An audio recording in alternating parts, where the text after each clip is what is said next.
Nobel పురస్కారం ప్రపంచ ప్రతిష్టాత్మక గౌరవాల్లో ఇది ఒకటి.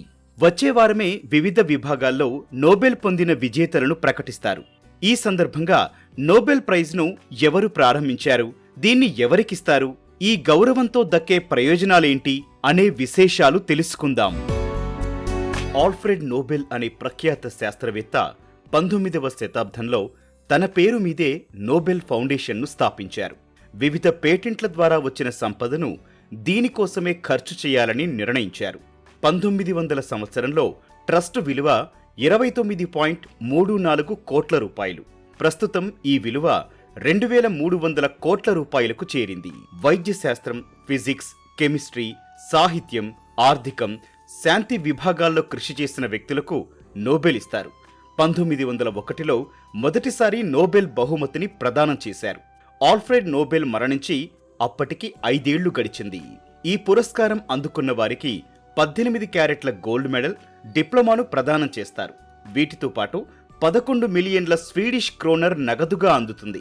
మన కరెన్సీలో ఈ మొత్తం 10 కోట్ల రూపాయల పైమాటే. నోబెల్ రావాలంటే ఎవరికి వారే నామినేట్ చేసుకోవడం కుదరదు. ఇతరులెవరైనా వారిని నామినేట్ చేయాల్సి ఉంటుంది.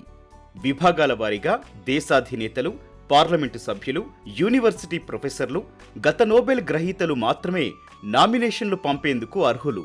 మొత్తం నామినేషన్లను విభాగాల వారీగా నిపుణుల కమిటీ రివ్యూ చేస్తుంది.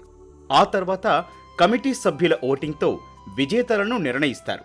కమిటీపై, వారి నిర్ణయాలపై ఎలాంటి ప్రభావం లేకుండా వారి వివరాలను సీక్రెట్గా ఉంచుతారు.